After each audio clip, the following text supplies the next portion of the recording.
Last time it blared, I got about it.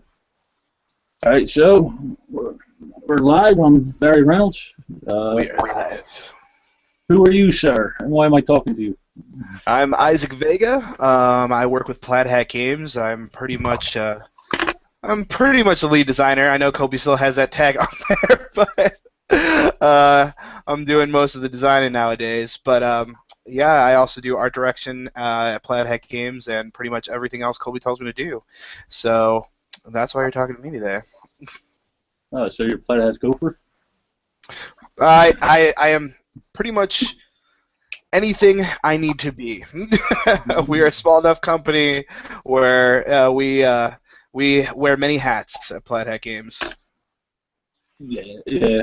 Like I said, I was telling you, I listened to your podcast, and these guys are pretty open with how the company's run, with all that. So tell me a little bit about yourself there. Well, I started in board game design, I think about 4 years ago now. I met Colby through a random happenstance because my mother went to the same church as his.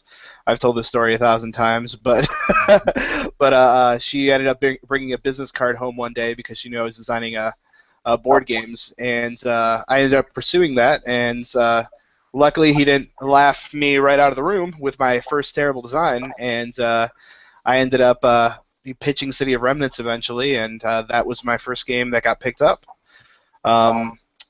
Pretty much since I met Kobe, I tried to volunteer and be a part of the company as much as possible in order to, get closer to the company, get more details on what being a designer was, and figuring out how the industry worked, and just enjoying myself because it's so fun to be part of the board game industry. And that puts me where I am today. Different opportunities just came along. BioShock came to us, and I was lucky enough to have my design picked up for that.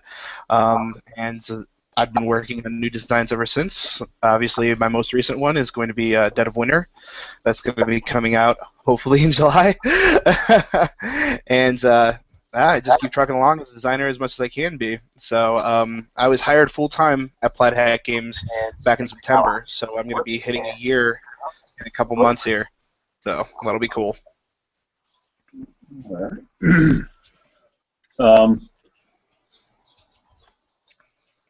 So how did you get in that hobby? I had these friends from high school that I came back from college. I went to college in Arizona for a little bit, and I came back home to Ohio, which is where I didn't want to be. But I was lucky enough to get back in touch with some old friends, and they were totally into CCGs when I was growing up, and I had been playing Magic and Dragon Ball Z with them when I was in high school, and when I came back from Arizona, they had moved on to board games, and they were showing me these, new board games that were coming out, and I was like, "Whoa, this is pretty fun. This isn't anything like Monopoly or any of the sorry stuff that we were playing back when we were kids. That was terrible." I got pretty hooked into the new stuff, and I'm just a creative person, so I just always kind of, anything new and exciting that gets me interested, I've always jumped right into. So about 6 months into playing board games, I was like, meh, I'll go ahead and try and make one. Why not? Let's see what happens. And that's pretty much what got me into the hobby, just playing with my friends for a few months. And after that, it actually became a serious career that I wanted to pursue. So I'm kind of a weird breed. I didn't really play board games for a long time before I started designing. I actually played for not even a full year before I started designing. It was just, I don't know, I just fell in love with it. Yeah, I can see how. It is quite interesting hobby. So what possessed you to take a year off of the designing game? Not work, just design. What possessed you to do that? When I decided to do that, I was at a crossroads in my life where I was just like, I've always wanted to do something creative, and I was in a job that I didn't really feel very creative at that point. And I just saw this opportunity here, like, hey, there's these people in my area that are doing this. They're, trying to make lives work by making board games. And if I put all my heart and my effort into it right now, maybe I'll be able to take that shot and be able to do it myself. So I decided to take a year off, rent an office space with my brothers, and I pretty much just put everything I did, put my put my foot on the gas, and went with all of the ideas that I had at the time, and tried to design as much as I could. And that's what got me to the point where City of Remnants was ready for production, BioShock was coming out, and other games that I designed along the way. I have a shelf of plenty of duds that didn't work out, but I just took that year as like, I'm going to try to make this work and see what happens and get as many jobs and get as many contracts signed as I can in order to see if this is a possibility for my life. And luckily enough, it did work out. Maybe for us, yeah. All right. What types of games do you like to play? Like Euros, or I think I know the answer to this, but Euros, Ameritrash, or? I'm all over the place, to tell you the truth. I have such a limited amount of time to play games, obviously that aren't my own. So I tend to play whatever anybody brings, whatever anybody has. My friends are always purchasing new games. I go to a gaming group once in a month that is constantly showing me new stuff, and I love to play anything new. I'm just like, if I haven't played it before, I want to play it, just because I want to absorb as much as possible. So I don't really get too many opportunities to play things over and over and over again that aren't my own designs. But our gaming group that we get together on Tuesday nights, we play a lot of Smash Up. I like to play Dominion. I've recently gotten a chance to play a couple games of Game of Thrones, and I'm really enjoying that. I'd love to play more Netrunner, but I never get the opportunity to, because I'm never just one-on-one with a person. I'm always with a group of people. And I love playing Fiasco, and that's probably the one you're gonna say that you knew. I love playing Fiasco. Every opportunity I get to play Fiasco, I'll play Fiasco. I love that game. Sorry. Did that game with Donald Schultz ever pan out, or no? No, not quite yet. Not quite yet. We'll see what happens. Okay. One day. It's in our future. It's going to happen. I'm sure I'd like to hear that. Make sure you record it. Yeah. I don't know if it's Dice Tower friendly. We'll have to record it under different names, but we'll see. Yeah, I forgot about that. Well, they're not. Court of Life's not Dice Tower. There you go. No, they're not. So what's it like working for a company, that's getting off the ground floor, or a prosperity coming up? It's fantastic. I love working for Plaid Hat Games. It is a huge blessing to be a part of a company that is just starting out, where I feel like my voice is heard, where I feel like the decisions and the things that I bring to the table actually change the course of the company, and it's just cool to see us grow and become something bigger and bigger every single month. I don't know, man. It's a rush. I absolutely love being part of a company that is just starting to show how awesome it's going to be. I feel like we're still right at the beginning, and I can't wait to see what we do next. Yeah. Okay. How much influence, like you design a game, Kobe decides to give it the go-ahead. How much influence do you have with that game from the time it's designed till the end product? Oh, it's my baby. At this point, it's my baby. It's everything that I can possibly put into it. All the time that I put into it is all me. I mean, really, the biggest help that I get is with writing. I'm not the greatest writer. I'm a terrible speller. Everybody will tell you that. And I get a lot of help with the rule books, but it's still my rules. It's still my design. And the writing The lore and stuff is obviously cleaned up by Bistro, our writer, who does a lot of our games on staff. And obviously, I'm not I'm not the artist. I'm not doing the art for the game, but I do a lot of the art direction. I tell the artist what I want from start to finish. I'm very detailed on that because I tend to have quite a bit of vision on that end. Everything, man. Everything I can put into the game until it's sent to China for production. I do everything I can. You know, obviously I'm getting a lot of help now with playtesters, doing a lot of the grunt work and telling me, hey, this is wrong and this is terrible, and I'm getting it at much faster than it used to be. But I'm still very much hands-on, more so than I was when I was an earlier designer, because now I have more pull at the company, so I can go ahead and say, oh, this isn't working, and this is, this art direction is not what I like, and this the way that sounds isn't what I want it to be, So I as much as I can take on, I will. So Kobe gives you the freedom to do that? I know some companies don't do that. Once the designer hands it over, it's theirs, No. With us, we really like to include our designers throughout the entire process. Obviously, when I was first starting out, a lot of the direction on art and a lot of the direction on like the stylings and graphic design and stuff like that wasn't left up to me.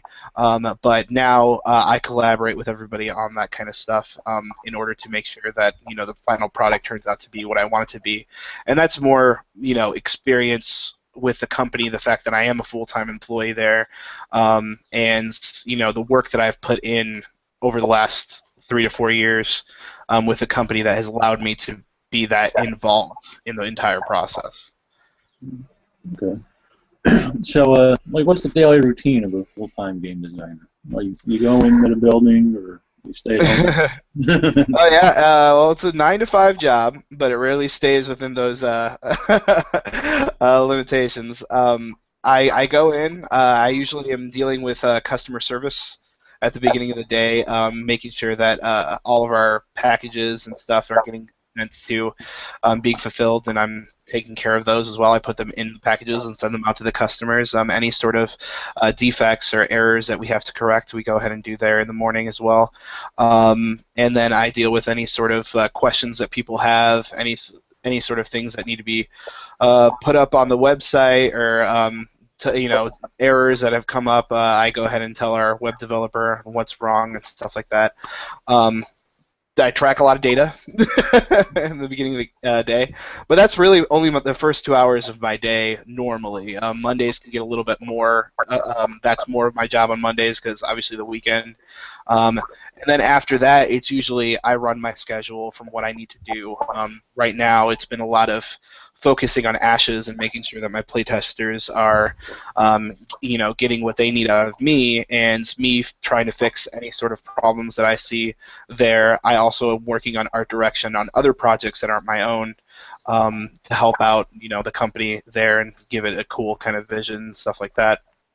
And then I also deal with putting conventions together. I set up the volunteer network for Plaid Hat Games, make sure that we have our guys going where they need to be, and making sure that we have enough volunteers for the conventions that we have coming up. I set up the flights and the hotels and all that kind of stuff too.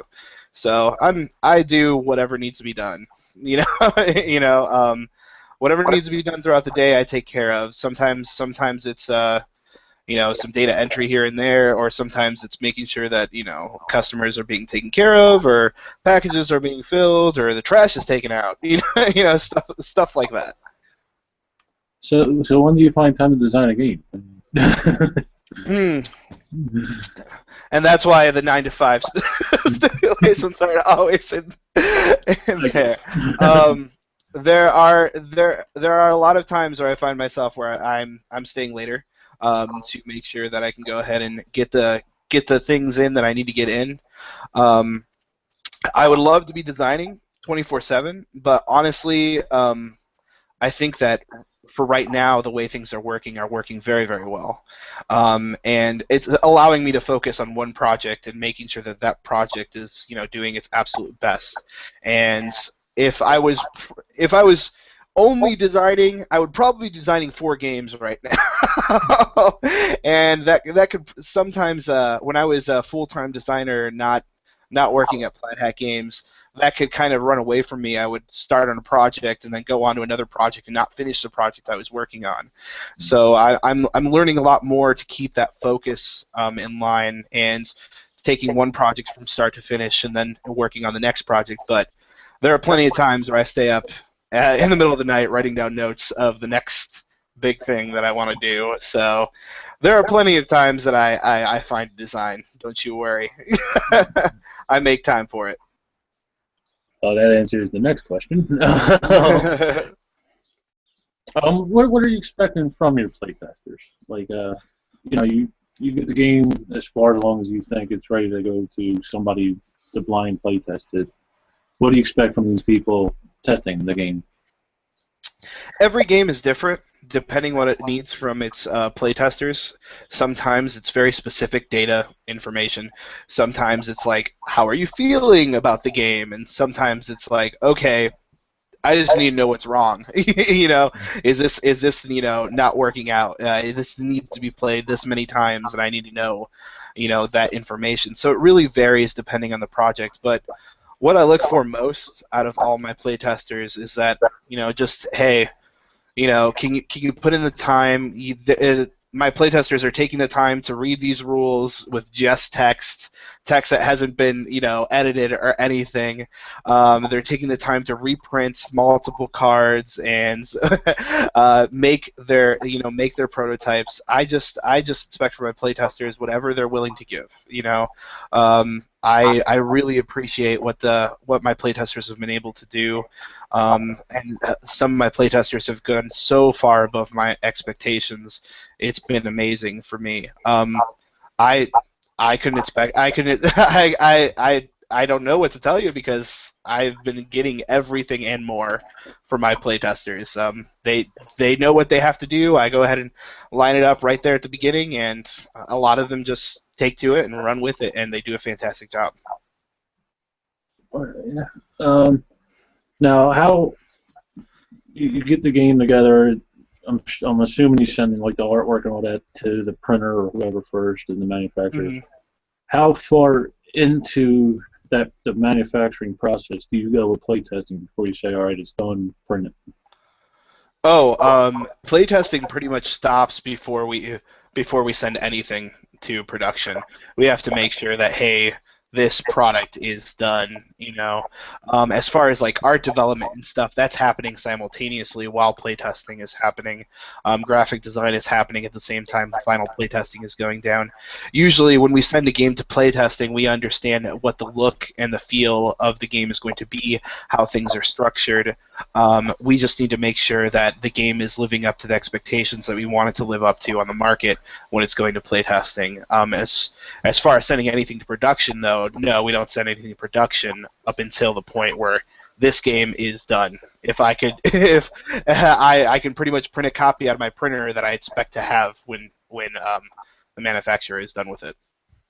Oh, okay. I thought you might like to rule it a final hour or something like that. Now, we are going to be doing things a little bit differently with our miniatures and stuff like that, like sending our plastics earlier, just because we have to make sure that we're getting a more of a timely kind of production timeline, but because plastics takes the longest time, so as long as we can get our plastics done beforehand, we try to send those ahead of time, but normally that doesn't affect anything that's happening in playtesting. Okay. Where was I going with this? Oh, when you do a prototype, is it do you focus on like the look of it and the functionality, or is it just bare bones and mechanics, or how do you go about doing that?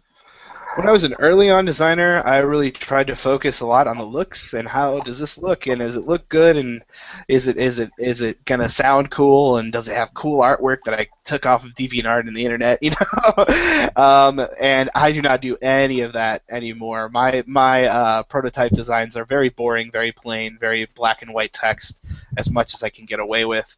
And the reason for that is because I've learned that you are going to be reprinting and reprinting and reprinting and reprinting this project over and over and over again in order to make sure it gets the love it needs in order to become a real game.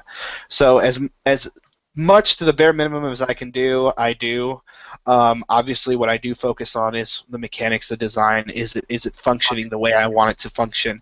And I put in the amount of work into the looks that I need to in order to make sure that those things do not suffer because of the way my game looks. But I don't try to put too much flash into it because that's the work of the artist, that's the work of the graphics designer to make things look fantastic. My work is to make sure that everything that's working underneath all that flash is working to be a fun experience for the gamer. Okay.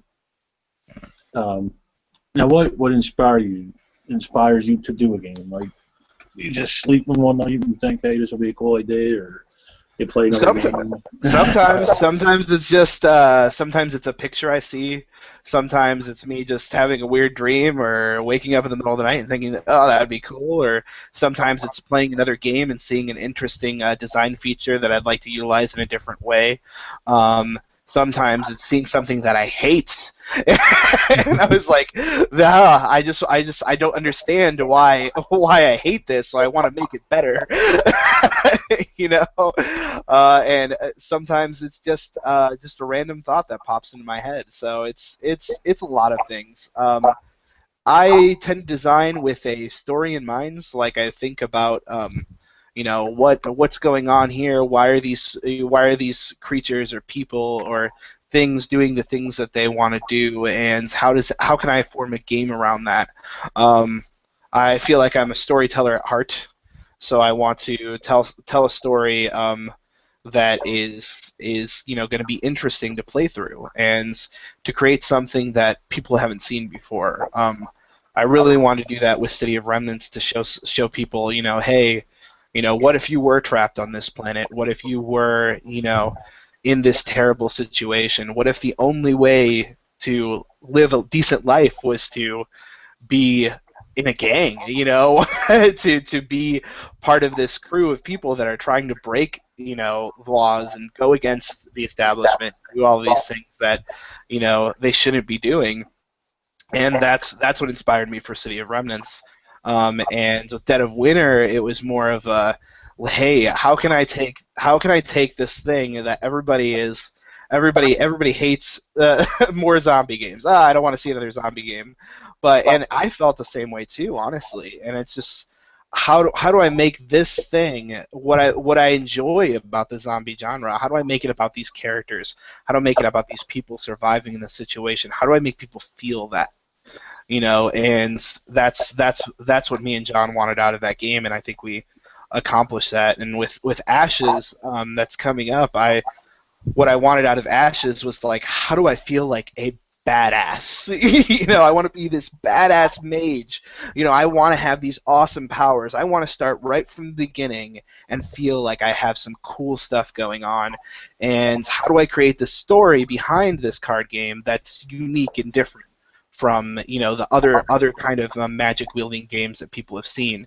So that's where the Phoenixborns come in, and where all of these people are powerful, and they're, you know, controlling their own societies, and now they're warring against each other, and there's more and more and more and more and more layers behind that I haven't even shared with my playtesters yet, but because I'm still forming it all and making sure that it's, you know, where I want it to be. But yeah, it's a lot of it has to do with story for me. I have these thoughts and these little stories that I want to tell in my head, and board gaming has become this avenue for me to do so, and I'm in love with every opportunity that I can go ahead and do that with.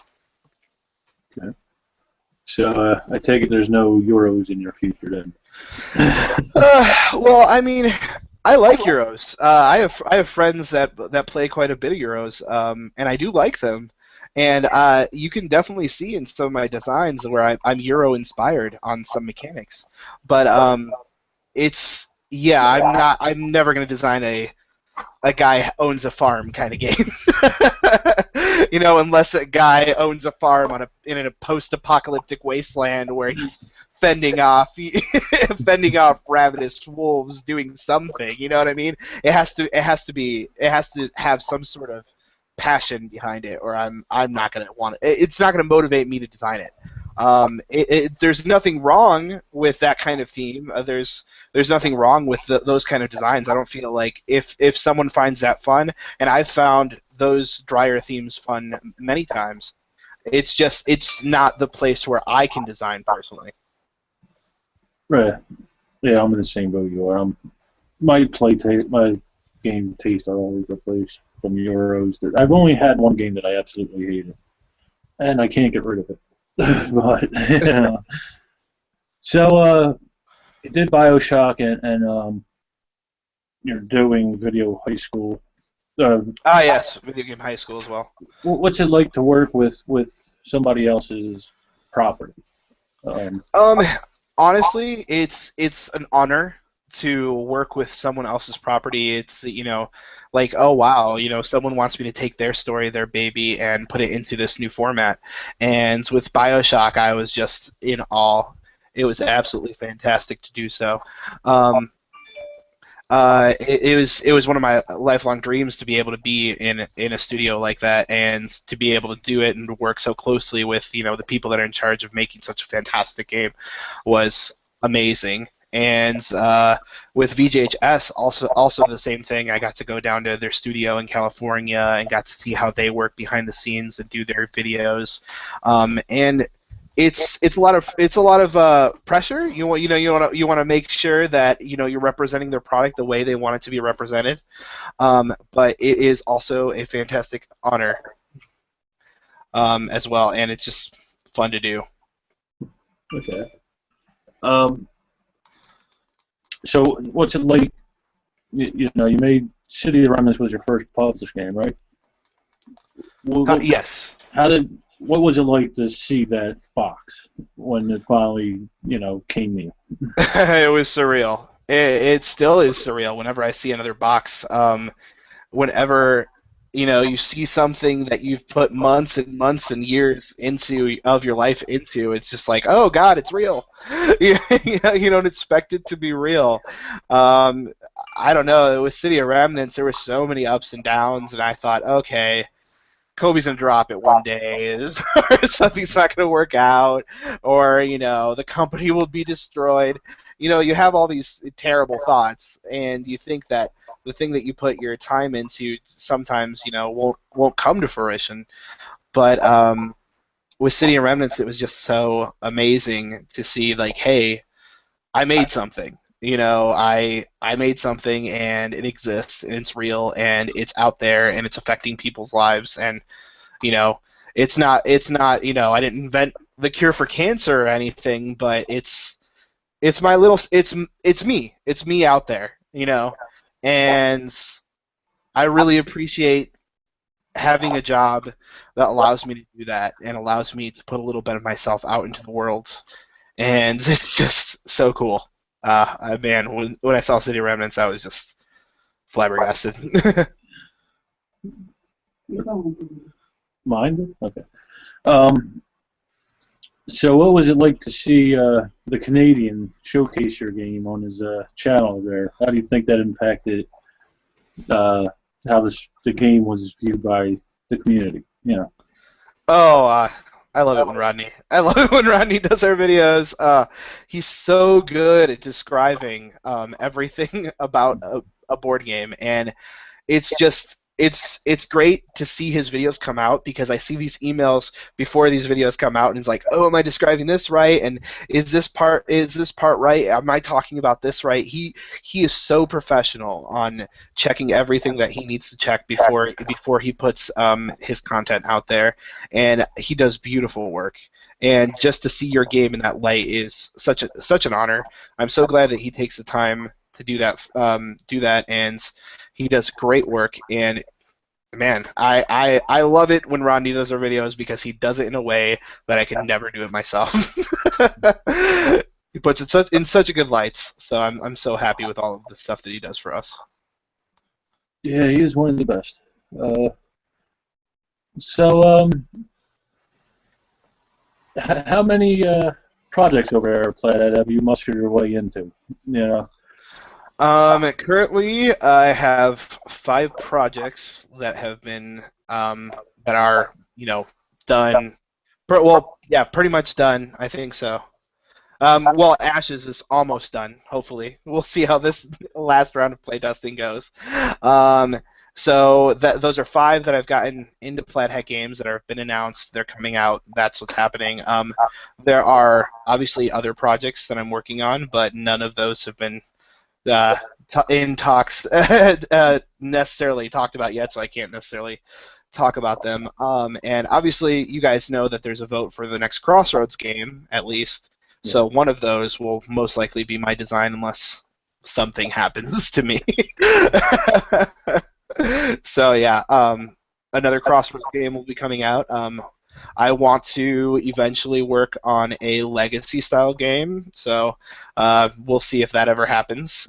If if I could ever step in the shoes of Rob Davio, to do something that epic, but I would love to try that out. There's some other stuff on the horizon that I'm really excited about, but I can't necessarily talk about.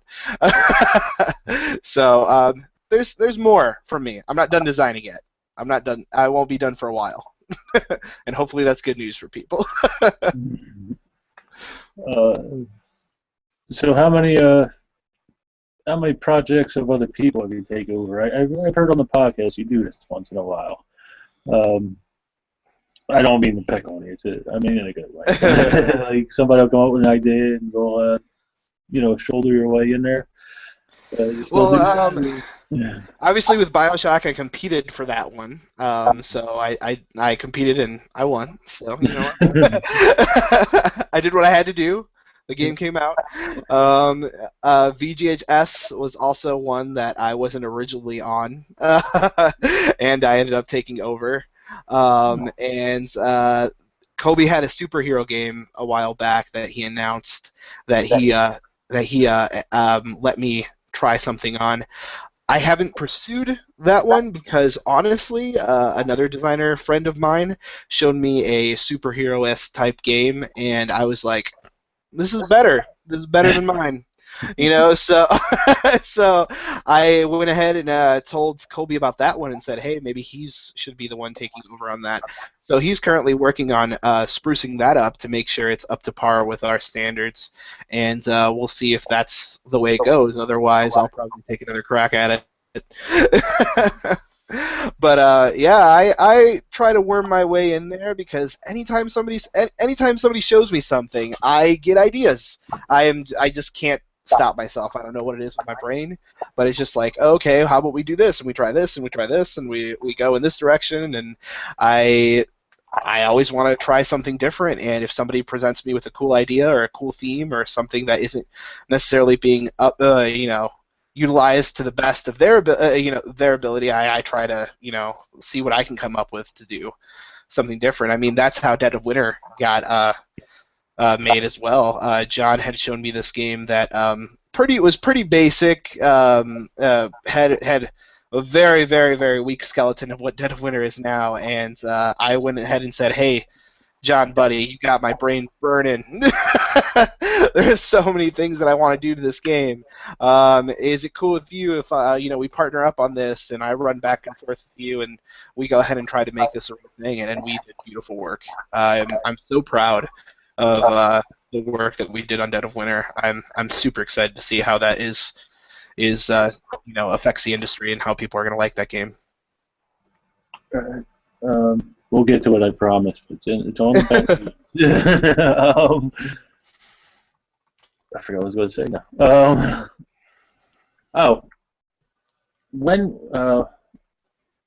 When do you decide, all right, this isn't working out as a designer? When do you decide this isn't working out, I got to move on, or I drop it completely? Is it something that you constantly try to make work, or is it just... I constantly try to make my stuff work as much as possible, but hey, if it is that thing that is, is it making people have fun. Do people see, do I see people's eyes light up when they do this thing? Are they excited about this? Is there something that's going on that is making me excited about the game? Is there something that just feels wrong? And it's honestly, it's a gut feeling for me. I look at a game and I just keep playing it and keep tweaking at it until it gets to a point where it's either I am not excited about it anymore, or the direction that I've taken it in is not what my original view of the game was supposed to be. But really, anything that I've taken to a point where I'm just like, okay, this is fun, I enjoy it, and this is what I want it to be. If it's within the second or third prototype, it's usually going to go the entire full mile. I'm going to make sure it gets there. I'm going to make it to the finish line. But if it's like in its first prototype or it's in second prototype and it's just not singing, it's not accomplishing what I wanted it to do, I'll just go ahead and move on to something else if I feel like I have a more interesting project that I should be working on. There are plenty of just like, kind of just ideas that have been poorly formed and just put on paper and put into prototype form that I just wanted to see, is this idea worth exploring? And they have kind of fallen apart, and I just don't move on with those. But for the most part, if there's anything that I'm, constantly changing and, just working on, I'm going to make sure it gets there, at least so far. I'm not the most experienced designer. I haven't been doing this for years and years and years, so I'm not sure. I'm not sure necessarily what my threshold is on every project, but for the most part, I've tried to get things done, as much as I can. Okay. I got a question here from Lucas Magrum. He said, "Did you just say sprucing?" And yes, I do believe you did. Yes, my good friend Lucas Magrum. This is one of my friends who knows very much so that I am not good at spelling or speaking or sprucing.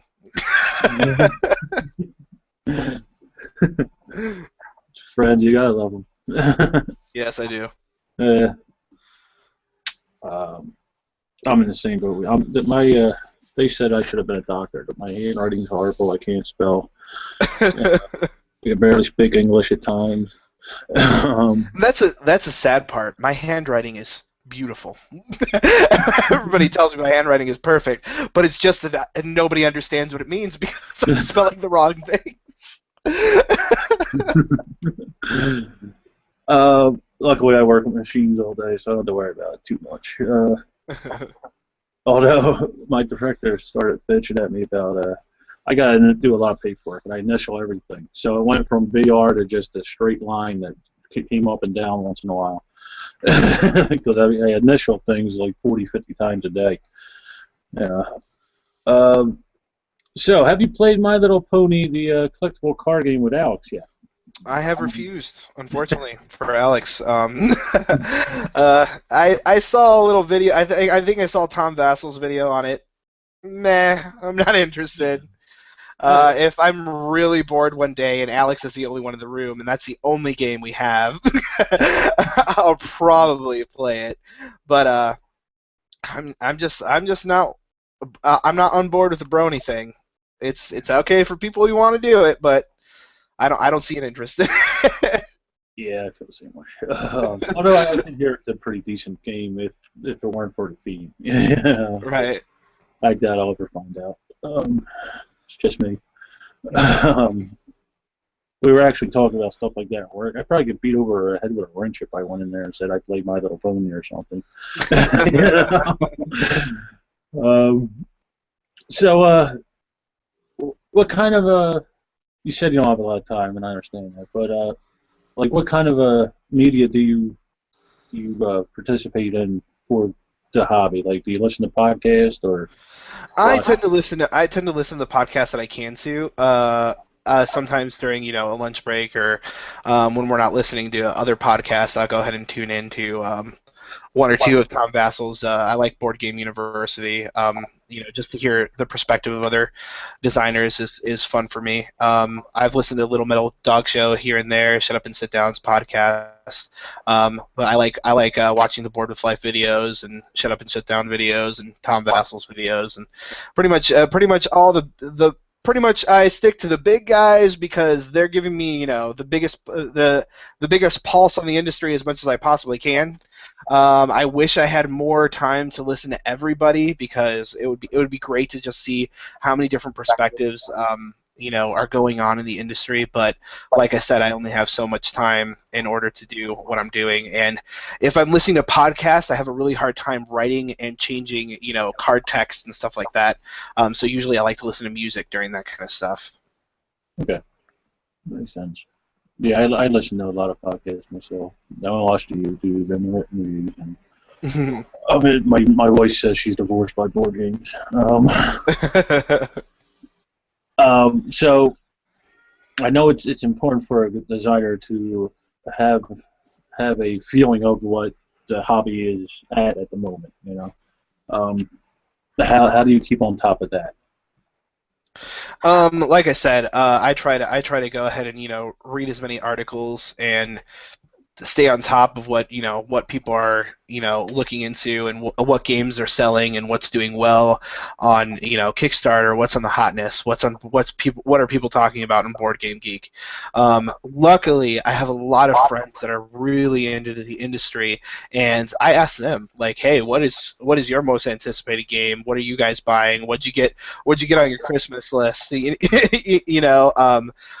are you trying to get next month or stuff like that, and that gives me a really good look at what people are trying to get. And luckily I do go to quite a bit of conventions, and I get to talk to other people in the industry and what's doing well for them, so there's a lot of opportunities that I get to talk to other people to see, how our industry is doing, and what's hot and what's cool and what are people into right now, and that does influence me as a designer. I like to know what people are into and what people are wanting to see next, and I want to provide that for them because it's fun to do.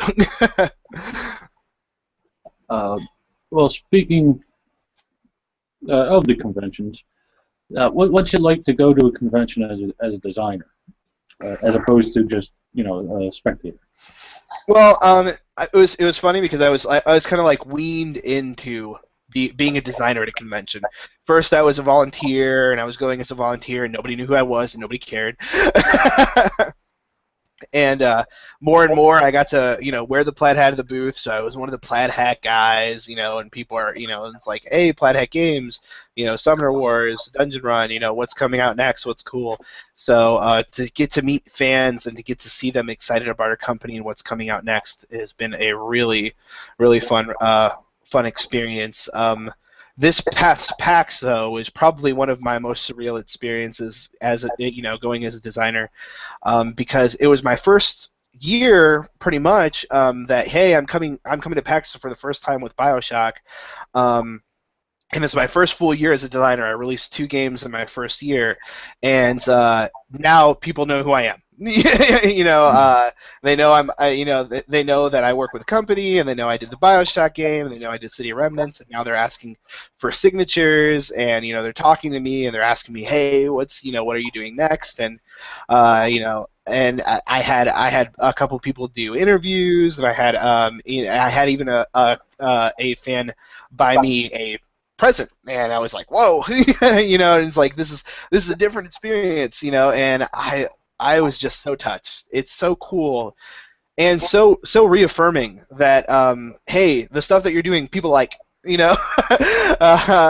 people actually enjoy what you've been putting your heart and soul and working on for the last 3 years, trying to put out there, and it just gives me more drive to want to create more, because I want to make those people that are happy with what I'm doing and excited about what I'm doing even more excited and continue to be happy. And I want them to be, to know me when I was doing this and this and this and this. And I want to keep doing cool stuff because it's just fun to get out there and meet people. They give you energy. and Plaid Hat fans are seriously the best. I mean, we have some of the greatest fans, and they're so nice and they're so cool. And every single time I go to a convention, it's a new experience with new Dougs, with new fans, and it's just cool to be around them. I'm excited about going to Origins here in a week or two. So that'll be fun to do, and this one will be a little bit more chill because we're gonna have more volunteers. Luckily, over the last few years too, we've been getting more and more people helping us out at the conventions, so it's a lot more it's a lot easier to get to enjoy them and talk to people because we're not constantly like at the booth looking at a game showing people how to play a game. So it's really cool being able to do that too. Well, speaking about the conventions, for those who don't know, how do you volunteer to help out Plaid Hat at a convention? You can go ahead and go to our website. You sign up for the Plaid Hat Corp. You can go ahead and sign up for the core there, and then it gets to give you options of which conventions you can sign up for as a volunteer. You can also go ahead and sign up for playtesting. You can sign up to create your own events at different local stores or conventions that you're going to be attending. We really go ahead and line it up for you really easily there on the website. So if you just go to plaidhatgames.com, look under the core, and you can go and sign up for that and see what's going on there. Okay. I got one more question about the con, especially PAX, and then there's a couple questions from viewers. So, what was it like to spend 12 or so hours in a car with the Plaid Hat crew? I sleep a lot on drives. I forgot that part at the beginning. So really, it's like spending 4 hours with a Plaid Hat crew. Oh man, the guys are great, and it's awesome because we get to travel with guys that we don't necessarily get to hang out with on a day-to-day basis, and we just get closer and closer every convention, and usually we're bringing one or two new people to the experience with us, and it's just a good time. I cannot tell you how many cons that I've been to with these guys that I've had a great time with, because every single one I've had a great time at every single one. These guys are what make doing this so much fun. You know, conventions are just a great opportunity for us to get to know each other more and more, and I'm so happy to be working with the people I'm working with. Yeah, it's you can like listening to the podcast, you can feel that sense of camaraderie and banter with you guys, and that's why I like that podcast in particular. But you know, just from how you guys talk, you could get that sense that you're friends that work together. Mm-hmm. Yeah. All right, so let's see. We got Martha Fissel. I think I said that right. She said, "Is there a concept you would like to explore more with a board game design, and what interests you?" A concept that I'd like to explore more with board game design. Martha had to give me one that was a hard one, didn't she? Let's see. I don't know. I don't necessarily think about things that specifically up front. There's definitely this one mechanic that I have been trying to work in since I started designing BioShock that I really want to make work. And I think it's really interesting and really cool, and I'm going to be exploring it with my next design. And I can't really talk about it because I don't want anybody to take it away from me. It's kind of new. But it's something that I've been thinking about for a very long time, and I can't wait to explore it with the next design. I think it's really going to work in the next one, and that's something that I really want to do. What was the second part of her question? 1 second. What interests you? I guess in the design she's yeah. Everything interests me.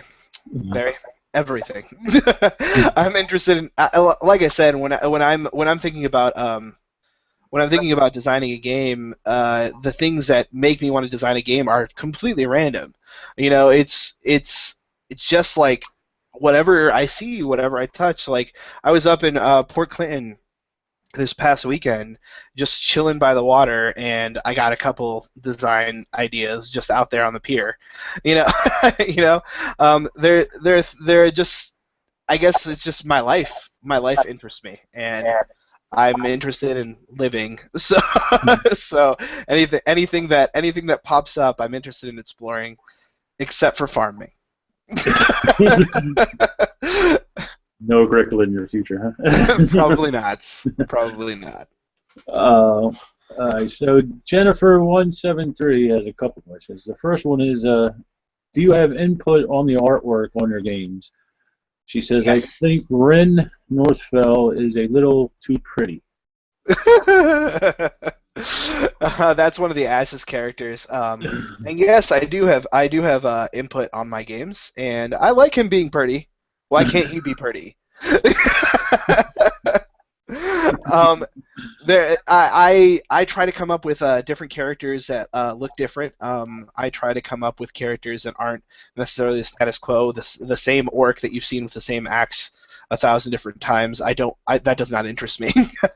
I want to do things that necessarily the board game industry hasn't been known to do before. So when I think about art direction and stuff like that, I think about like what's interesting in fashion, what's interesting in media, what's interesting in pop culture right now that people are doing that we're not seeing in the board game industry. And as much as I can implement that into my art direction, I try to do. I am a huge fan of DeviantArt. I am on that website all the time, just looking at different artists and seeing what they're coming up with, and that is also something that influences me quite a bit. I found Fernando Suarez through DeviantArt. We have another guy working on a new game right now who I found on DeviantArt who's amazing, and I love him as well. Just seeing things that I haven't seen before is what interests my art direction, and I want to put that in as much board games as I can. Okay. Now, when you're talking to the artist, is it like, do you have a lot of input? Do you let the artist do their thing? Give them a general idea, or? I have what I do with my artist. It depends on the artist too, because some artists are really good at just, here's a block of text, this is what you need to do. Some artists need visuals, need reference and stuff like that. So I put usually what I try to do for my artist is I put together a sheet that, hey, here's a character. Here's a model of a face that I very much enjoy. That's kind of what I want the character. Here's the body type. Here's the kind of clothes that I think are interesting. This is where they're from. This is what they they like to do. Here's a little backstory, and here's a couple descriptions on how I want them to be different from what I've provided you. And then also, what I can do as well is sometimes when I'm at a blank, I just go ahead and say, give me a sketch and an interesting pose like this. I want to see if you can come up with something that might work in the world that I'm already establishing. And a lot of times, my artists knock it out of the park with that kind of direction. So I'm very specific with my art direction. I try to find as much reference as I can for the different pieces that I have them do. And I had just started doing that with Dead of Winter, and I'm obviously doing it now on Ashes, and now I'm going to be doing it on a couple other projects that aren't even my own, because I like to do stuff that's interesting and different, and I'm very hands-on with my artists, because they're not going to know the vision that I want just by me telling them in one sentence. My artists are all over the country, and I try to communicate with them as clearly as possible. And they're very eager to want to bring a good product to us. They want their work to shine, and they do a fantastic job, answering all my questions and getting back to me with anything that they might be confused upon. So I love working with my artists, and I'm going to keep giving them as much direction as I can. Someone was trying to come into my house. Yeah. Now, with the artists, do they have a hard time? Like, do you hire artists that are specific to board games, or do you just hire an artist you think looks decent on the website you're talking about? Or Fernando Fernanda was an artist that was doing board games to begin with. She was someone who was just on DeviantArt that I found. I don't believe the next artist was also doing board games either. I just tend to find people that I want to work with. There's also a lot of people that get in touch with us that want to work with us, and if their style and their look works for our company or a game that is coming up, I go ahead and communicate with them as well.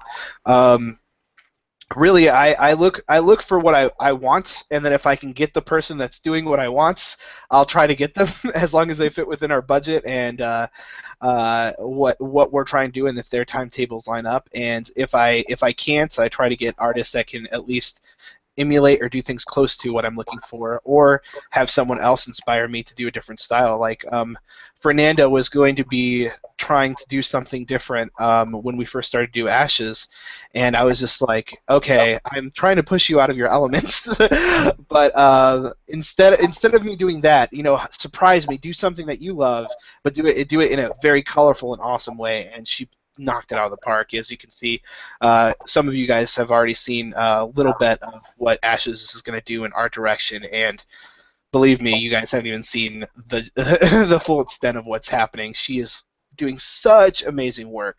I'm so excited about when that is finally printed, because Dead of Winter came back and looked even prettier on the box than it did in HD on my HD computer screens, and that's never happened before. so I'm so excited to see when Ashes gets printed, because it's going to be such a light and colorful feel to games that typically don't have that kind of look. So I'm really excited about that. Now,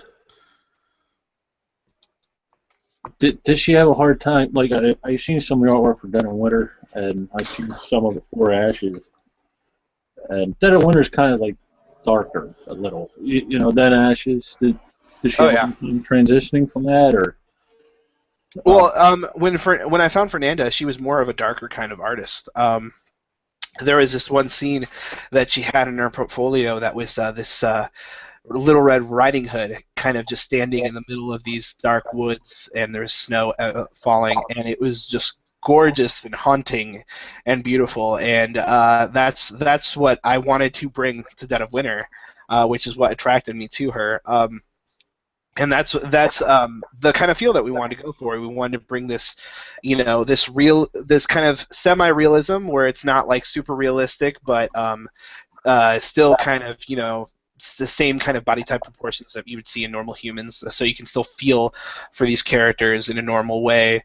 But we also wanted to have this very beautiful snowy kind of effect, and just have these on the crisis cards. You see these black and reds that are just black and white photos with pieces of red popping out in different places, just to kind of give the feel of horror and darkness, and just just these pieces of it just gives you the full extent of what you're trying to experience in the game, and I think she did a fantastic job.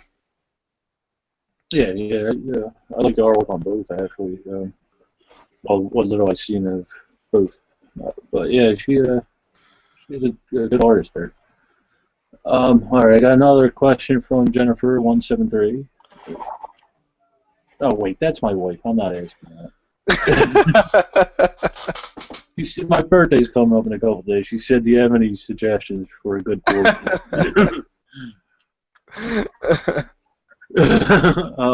Dead of Winter. Pre-ordered it in December. Waiting ever so patiently. There you go. Yes. I know. I'm waiting for that too. Believe me. I want it more than you guys. You don't even know. Yeah. You had an issue with the weather die, not weather die. The 10-sided die. Yes, the exposure die. Unfortunately, there was a production issue with the dice and the plastics there. And they've hopefully got it resolved. I believe it should be, getting on the boat pretty soon. So hopefully that last update is the last update that we'll be giving to our customers, and everything will be going smoothly. But like we've said before, it is completely out of our hands once it gets to this point. It is in the manufacturing process. They're doing the best they can do. At least that's what they're telling us. And we're waiting by, trying to make sure that, at every point of the process that we can, making sure that the quality that they're producing is the quality that we want for our customers, and we don't want to have a subpar product get to your doors. I mean, you guys paid good money, so we want to make sure that it's the best it can possibly be. So if we have to wait a little bit, we will. Oh, what was the projected for that? July? Currently, the projection is July. So last I heard, with all of the updates that we've received, that is the current projection, and we should stay on track for that, as long as we don't hear anything else. I think Jen just heard us talking about her. All right, so let's get into Dead of Winter. Well, how did you hook up with John?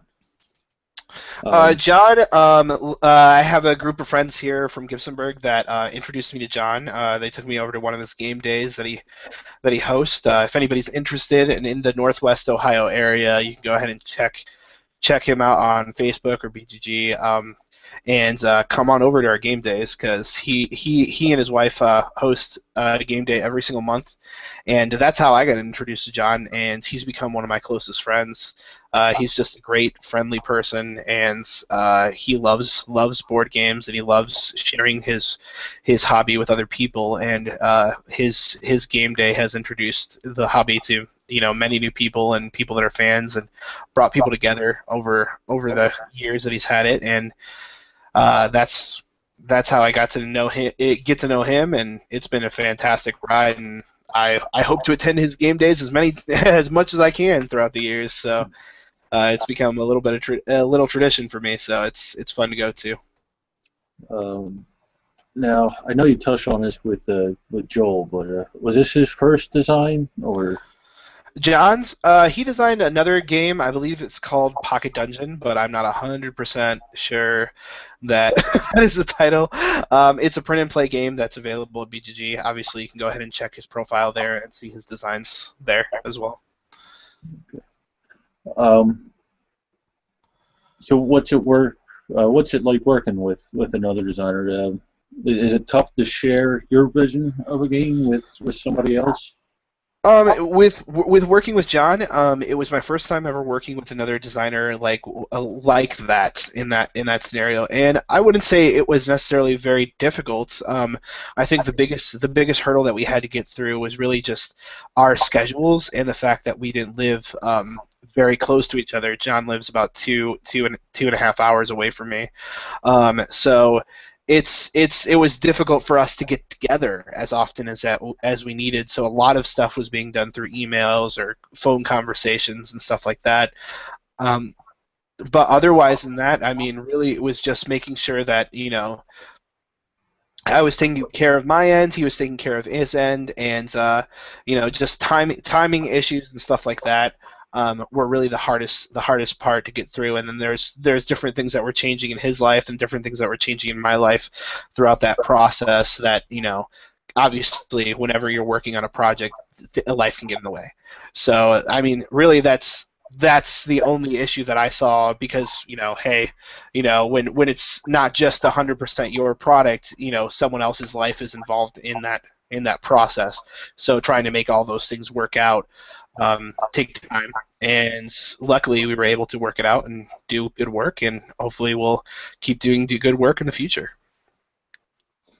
Cool. So, with Dead of Winter, where you said John had it as a zombie game from the get-go. Yes, correct. I'm sorry? Yes, correct. Okay. At any point through the process, were you hesitant about the zombie thing? Oh yes, from the very beginning. We had explored changing it from the beginning multiple times. We had shown it to other groups of friends that had suggested the same thing over and over and over again. The zombie thing was probably the biggest thing that we struggled with throughout the design process, but there was just something about the game that just said zombies over and over to us again, and we tried to change it, and it just felt like, here we're taking a theme, we're stripping the zombie theme off it, throwing something else on top of it, and saying it's not zombies, but it was zombies. You know what I mean? And it wasn't ever about the zombies for us. It was about these people thrown into this situation. And when we designed the game, it was the thought of, hey, what if I was thrown into a zombie apocalypse? What if my family was thrown into a zombie apocalypse? What if my friends were thrown into a zombie apocalypse? What if I was thrown into this group with these other people that I didn't know who they were, I didn't know how to trust them, I didn't know how they interacted with me, and I didn't know what their goals were. And what if we had to survive through this horrible situation? And zombies really said that best for us in the beginning. So throughout the entire process, it just stayed that way, and it just felt natural. And because of that, that's why we stuck with it. It wasn't because we felt that it had to be zombies, or we felt that it wasn't. I don't want to say it that way, I guess, because it did feel like it had to be zombies. But it just, I don't know, it just felt right. It just felt right. And I think that if we would have forced it into another type of theme, it would have done the game a disservice. And I think it's a zombie game that people that don't like zombie games are going to want to play. And I have actually had that experience with many players and many playtesters that have tried out the game, saying that I don't like zombie games, but I like this game. I want to play it again. I just had an experience back when I was in Oklahoma with this friend of ours who was very adamant about not sitting down and playing the game, and she saw one group play, and she's like, "Well, I didn't know it was a co-op." It's like, I'll sit down and play, and she played 3 games of it back to back. She loved it, and I think it's people focusing on the fact that they're saying zombie, zombie, zombie, zombie, is because they're thinking of all of the other zombie games that came before Dead of Winter, and how they're just like hack and slash, run around, kill zombies, which is not what this game's about. You want to avoid zombies. You don't want to be around zombies. You don't want to have anything to do with zombies. You want to live. You want to survive, and you want to be able to accomplish your goals while doing so.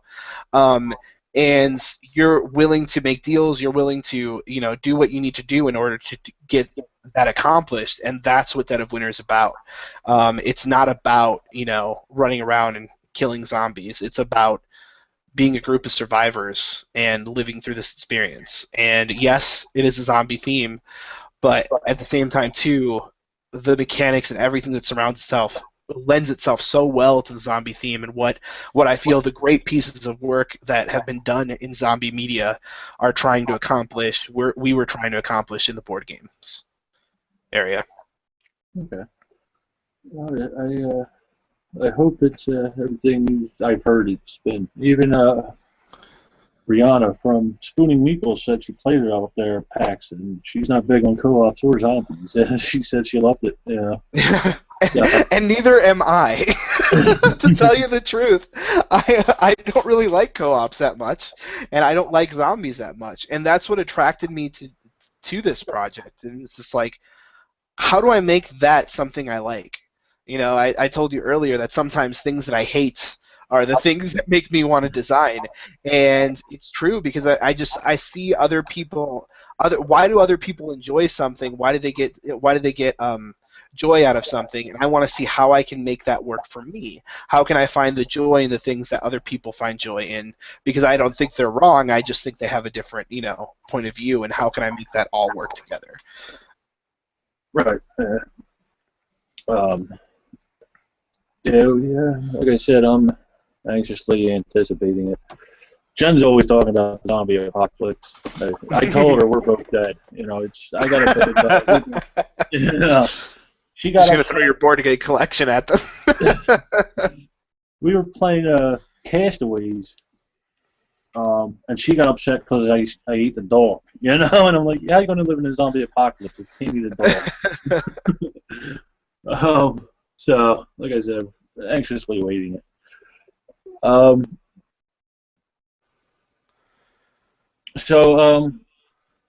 What separates this from any other semi-co-op, or you call it a meta-co-op, right? Yeah, we call it a meta-cooperative game. The reason it is because even though you are all working together, you're all kind of not working together. Everybody has their own secret objectives that they have to accomplish in order to win the game. Some players can win, some players can lose. The game, you can walk away from the game with only one winner. You can walk away from the game with everybody winning. It's not necessarily a true cooperative game, but that's what I think makes it interesting, because it's trying to simulate that feeling in a real life situation where, we want the same goal. We want to live through this terrible events. We all want that, but we also have different goals in mind that sometimes conflict with the main objective and the main thing that we're trying to all, get done. And that's really what this game is about simulating. It's about simulating this situation in which people are people, and they want different things, and sometimes that doesn't all line up and isn't put in a pretty little package, and sometimes the worst outcomes can come out of people trying to do what they need to do in order to live. And it's really interesting on how the game simulates that kind of experience, and that's why it really can't be described by a term that has come out before. It's not really cooperative. It's not really I can't even think of the other one right now. It's not really semi-cooperative, but it's kind of this weird in between hybrid of are we working together? Are we not working together? Can we survive through this together? But we have to, and somebody amongst us might want us all to fail. But and then you have all these different other things that you're looking out for. So it's really interesting on how all that comes together, and to gives you that feeling of tension that you would have in that real life situation. Hopefully not as stressful. It's a more kind of fun simulation, but yeah, it's interesting how those little elements come together. Now, was that the semi-cooperative thing? Was that part of the initial design, or did that come after a while? Like in the beginning, was it fully cooperative and then changed, or? John had a element in the design that each player had a objective in order to win the game, and they also had an objective in order to win the game by themselves. They could all win the game together, or they can win the game by themselves. And at any point, they could decide to win the game by themselves. So that got my brain burning in the other direction, and me and John had went back and forth as to how to implement that in the best way possible. But in the original design, there was an element of, do I side with the group? Do I side with myself? Kind of situation. But in this version, it's a lot more streamlined. It's a lot more. It has a lot more tension. It has a lot more secrecy than the original design did. Okay. Now, where did the Crossroad cards come from? Now, the Crossroad cards were the last design implementation. It pretty much came out of act of desperation. I was having conversations with John and Colby that I was just like, there's something wrong. There's something absolutely wrong with the game, and I have no idea what it is. I can't tell you what it's wrong, but something needs to change. Something needs to be added to this game in order to be fixed. And both of them were very, very much happy with the way things were going.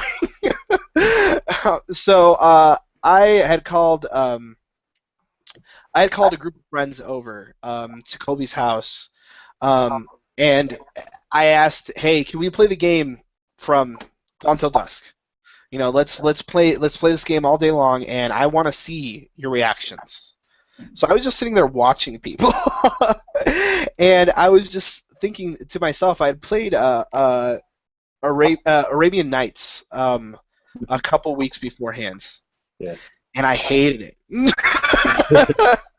I didn't understand why people loved that game. I didn't understand why people thought that was a game. And I have a very hard time with those types of games, which are just purely, roll a die, see what happens to you. Because I don't feel that they're games. I don't feel like I'm making an actual decision. I'm just seeing what happens. But I saw the joy that other people were getting around me, and it's just like I said earlier. It's just seeing why something I hate, why other people are enjoying it, and it's not because and out of that, I was watching just these little story pieces that were coming out, and Crossroad cards were something that were very different in the earlier design of Dead of Winter. They were a decision point in the game, but they weren't a story point. They just allowed a player to make a decision. So I thought, you know what? While I was watching these people, I thought, why don't I simulate that story for them? I tell them, what happened to you. So I pretty much wrote down the first Crossroad card that ever existed, and I said, okay, what if this happened right after you did that turn? And everybody was ecstatic about that.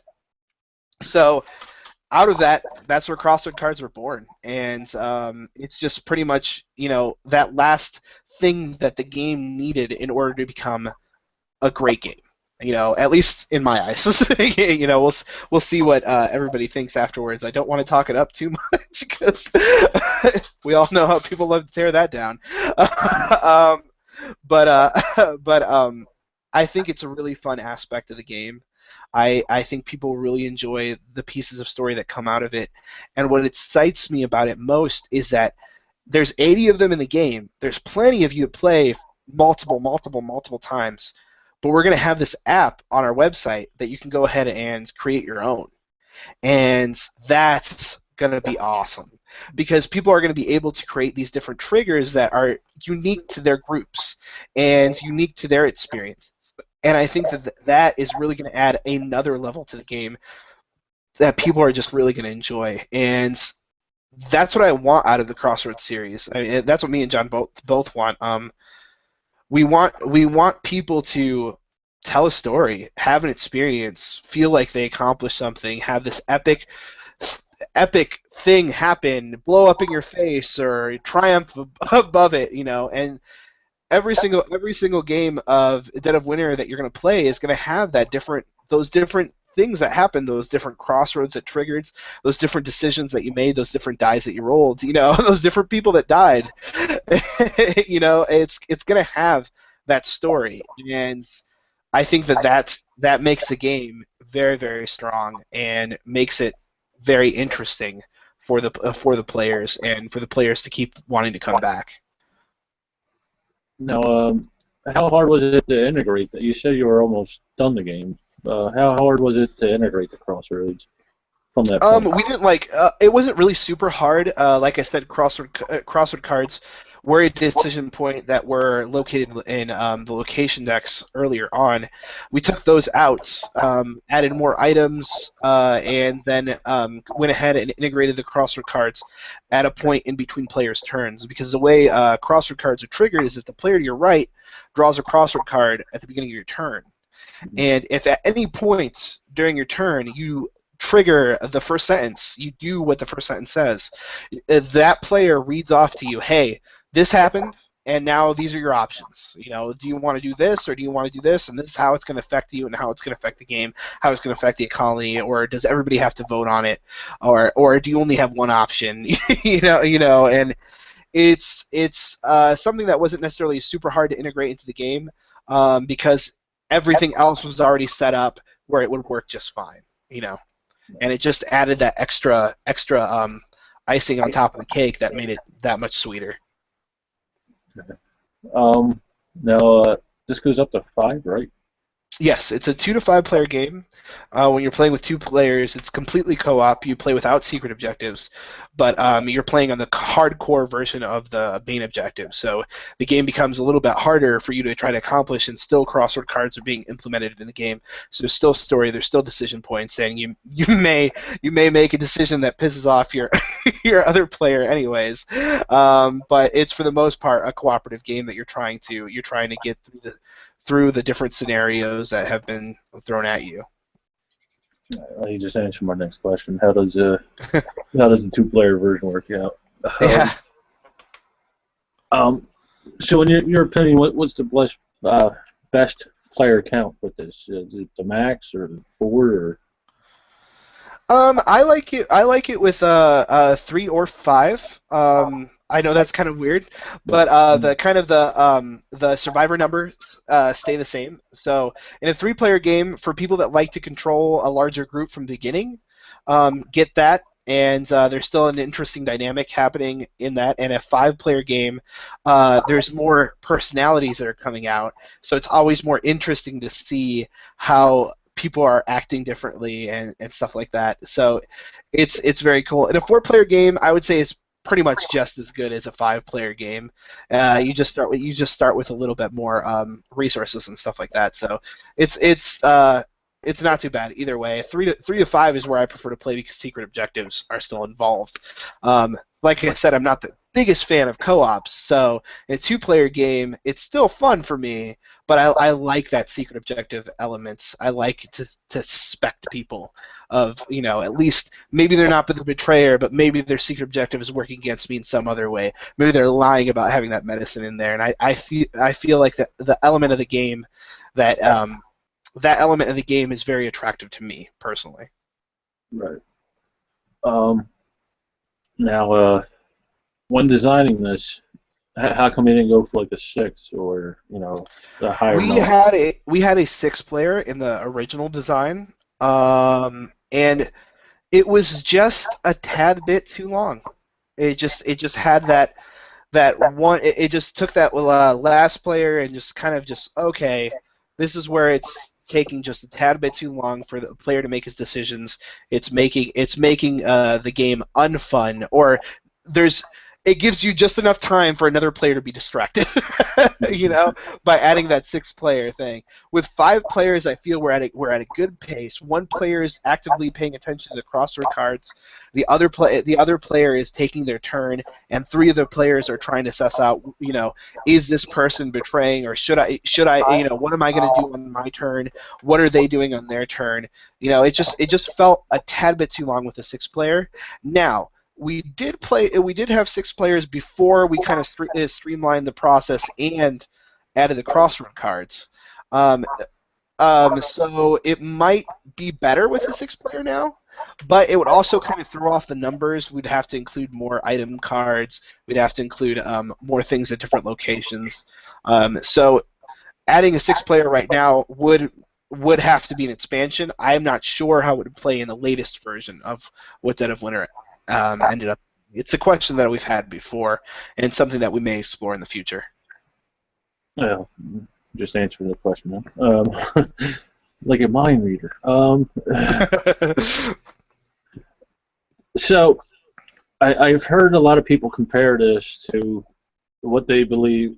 One of my favorite shows is AMC Walking Dead, and they compare this to what they think a board game version of that should be, as opposed to what the actual board game is. That's the one I can't get rid of. So, what do you think? I know you don't want to talk it up too much, but You know what? I'm not gonna lie I'm not gonna lie and say that it definitely wasn't an inspiration and wasn't part of our goals to make it feel like you would be in that kind of situation that The Walking Dead is putting their characters in. So it's not trying to be The Walking Dead, the board game, but it's trying to be all zombie, media, all zombie, all zombie movies, TV shows, whatever. How would a survivor feel in that kind of situation? So, when you compare it to The Walking Dead is also influenced by a lot of the things that came before it. So, I can say yes. There is definitely you're definitely gonna get somewhat of that feeling. Okay, that's cool. So, how come there isn't like a Vengeful Vega promo card? How come? I will be included at some point in the Crossroad series. Probably not the zombie one, but I might come in at some point. We'll see. We'll see. John will probably be in there at some point too. Well, why not just leave it in the promo space, you know? so we'll see what happens with the Crossroad series. Wherever I feel like my personality or my caricature or something would come into play the best, I'll go ahead and do that there. But Kodiak Colby was just a natural fit. So we just went ahead and went with that and thought it was a great idea and just moved it into the series, and it's a pretty popular promo. So as we go forward, we'll probably explore more of that, but we're gonna need the right kind of the right kind of situation for that to work out. I don't want to just throw myself in there just to throw myself in there, you know. Now, tell me a little bit about the dog. I forget what you call it. Where did that come in? Like, I'm sorry, the dog? Is that what you said? Oh, Sparky? Yeah, I don't remember his name. Sparky, I wanted an animal. There had to be an animal. I mean, for how much? I just think about when I had originally taken the game away from John and I came back with my own version. I put all of the Lost characters as the characters in the zombie apocalypse, and the Lost dog was one of the characters in there. And I was just like, there has to be a dog. I don't know. I feel like personally, I'm very attached to animals that I've had in my life. I feel like animals are part of people's families, and to have them be a part of the game, I think is not too far fetched in this kind of situation. People love their animals, and Sparky is an amazing character, and believe me, he's the one that almost everybody wants on their team.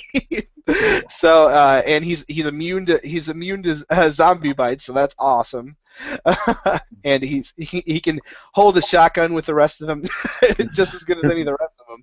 So and there's a little story behind all that in the Crossroad cards and stuff too. So he was just fun to put in. I mean, we have a ninja character, we have a pirate character, we have characters that aren't necessarily the typical human that you would find in this kind of situation. We did, it is a board game. We wanted to go ahead and have a little bit of fun with it. But most of the characters are standard lawyers, construction worker, doctors, stuff like that. But we wanted to have a little bit of fun with some of the other characters that we included in there because there are interesting people in this world. Why can't they survive through the zombie apocalypse too? Okay. Talking about interesting people. Yeah, I warned you about this earlier. You there? Hello, Alex. Oh, hello. Can you hear me? Yes, I can hear you. Turning camera on now. Hey, I have a webcam. Awesome. Nice to see you, buddy. So Barry, did you want to tell Isaac what's going on? I'll let you surprise him. No, okay. Does it have something to do with ponies? Oh my gosh! My little. Oh no. Isaac, we are gonna. No, don't worry about those. No, I got an email from Barry, and he said, Alex, we had such a good moment when you surprised Bistro with Donald in a Plaid Hat Games Cavalcade of Stars game tournament in Variety Spectacular that he thought it would be a great idea if we surprised you with a surprise challenger, i.e. me. So I am ready for the challenge. I am ready. Let's do this. Barry, you're of course our judge tonight, right? Yes. I'm also going to get out my timekeeping device here. Stop clock. Okay, cool. All right, Isaac. Tell me when. Alrighty. When? All right. You are Tiger Woods. Okay. I think I can work with that. And let's find out who I'm going to be.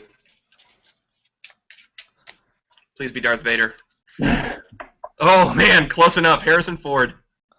Oh, man. This is going to be epic, isn't it? All right. We're going to need an event. Barry, tell me when on the events, man. All right, good. All right. We're just going to grab that one. Yep. All right. Tiger Woods versus Harrison Ford in a wrestling match. Okay. Isaac, you've got 20 seconds on the clock. All right. Well, Tiger Woods is awesome, amazing. All that physical stamina that he has to put into his golf game, he's gonna go ahead and destroy Harrison Ford with. Do you see how old he looked in that Ender's Game movie? He's done. He's out of his league. All right. Then. All right. That's 20, man. That's 20. What was that argument? Harrison Ford is old? Yes.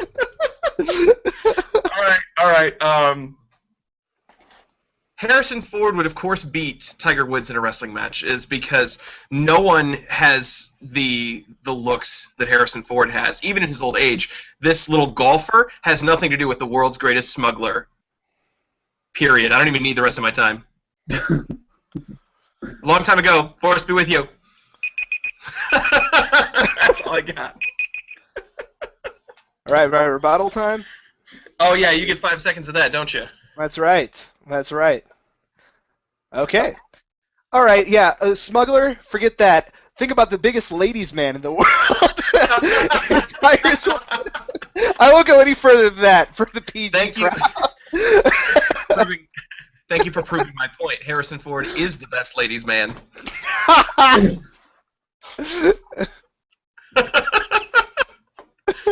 Barry, what you got for us, man? Well, you had me out until Isaac said the ladies' man. You know. Yes. Tiger has wrestled with that. Sorry, I was going to give it to Isaac. I accept. Not worthy. He wasn't doing good. Yet another trope. Thing.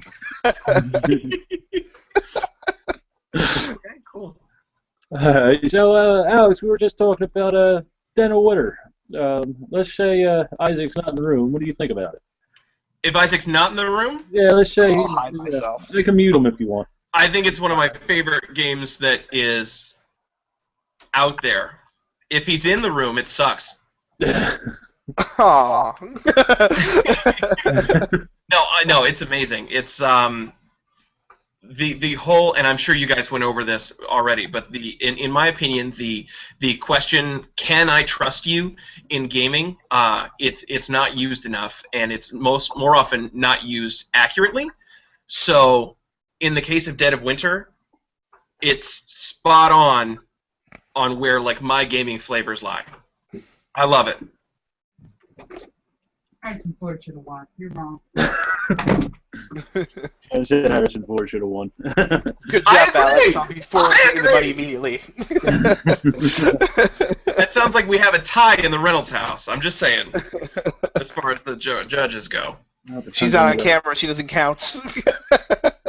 As far as I'm concerned, like we know that my wife is the boss in my house, so I'm just going to assume that's the same across the board, and I really won that one.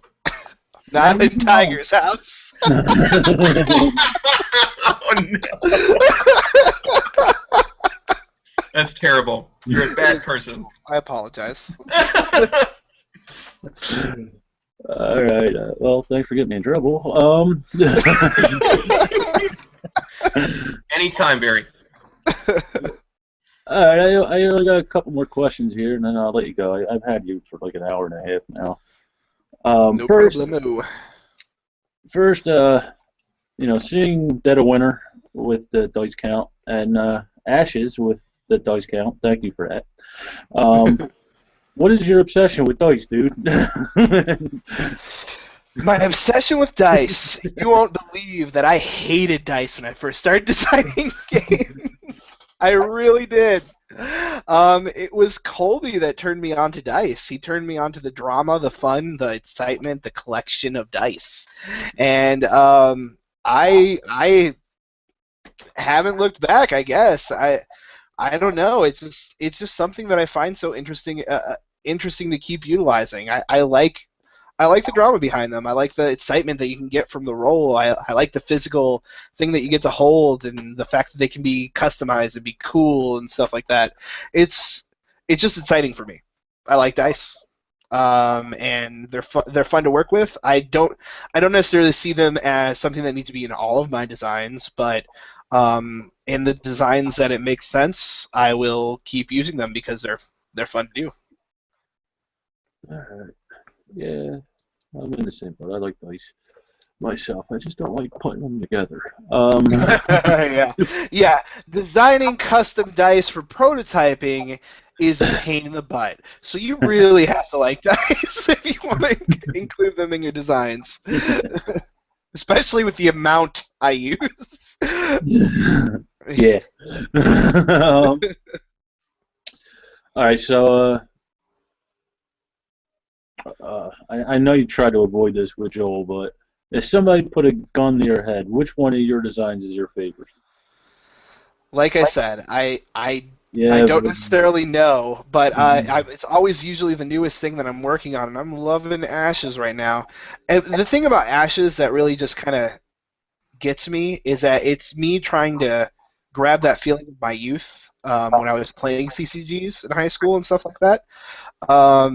So Ashes is really really fun for me, but Dead of Winter just does something to groups that I love too. It's just fun to be in that group setting and really enjoy. And at the same time too, City of Remnants is just like everything I liked about gaming when I first started board gaming.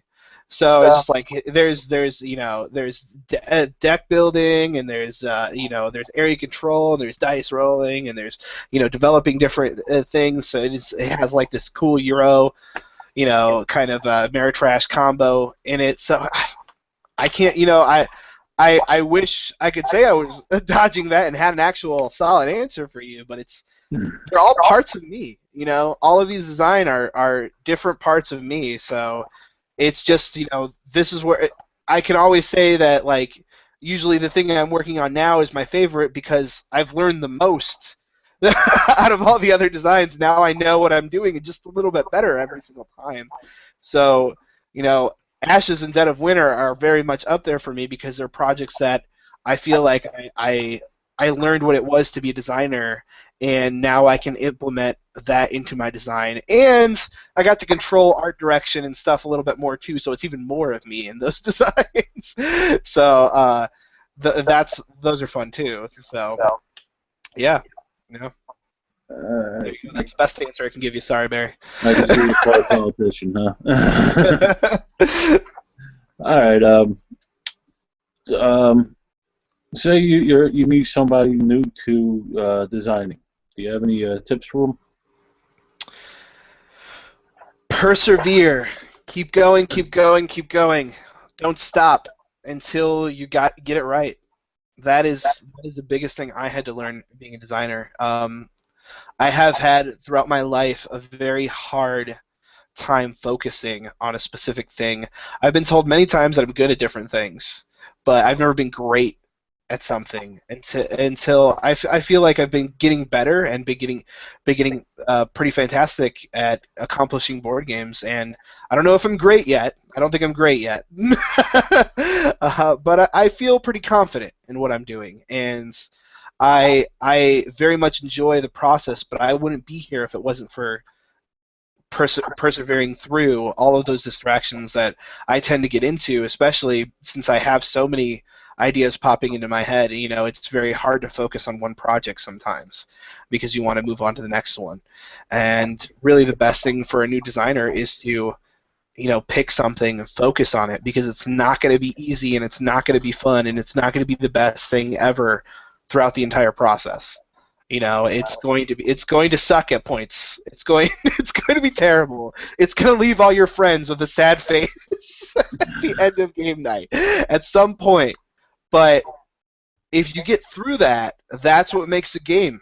That's what makes a good game. You know, that's what makes a good board game, because anybody can go and buy some construction paper and write some things down on cards and put them in sleeves and say it's a board game.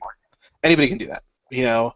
But it's the time that you put in and the stuff that you persevere, and the ability to take feedback from other people and to take constructive criticism and to look at your stuff without being offended or feeling like it's the best thing in the world. You know, you have to be able to just take a step back and understand what works and what doesn't, and that takes time and practice and perseverance, you know, and that can be said out of any industry.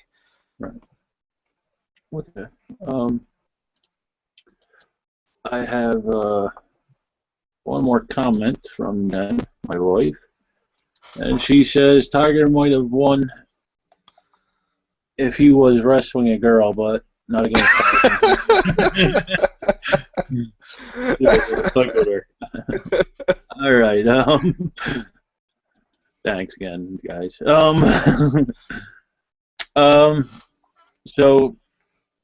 do you have any advice for somebody just getting into the hobby? Any advice for anybody getting into the hobby? Right. Find friends that are excited about the hobby. Find friends that know what kind of games are good for first-time players, and play these interesting, like the games that I first started playing when I first started, you know, into the hobby are games like King of Tokyo or Ticket to Ride or Dominion. You know, things that are easy to understand, basic concepts of these new mechanics that you've never seen before, and Monopoly and Sorry and stuff like that that you saw when you were a kid. You know, there are plenty of great entry-level games out there. Summoner Wars is a good entry-level game for people looking into, you know, getting into board games. Keep trying things out. You know, you may not like everything you play, though a lot of board gamers that are just getting into new board gamers that are just getting into board gamers tend to like a lot of the stuff they first try out, because it's a new experience and you're having a good time with good friends. You know, just keep trying things out and you'll have a good time. Okay. Sounds like good advice. Is there anything you want to discuss?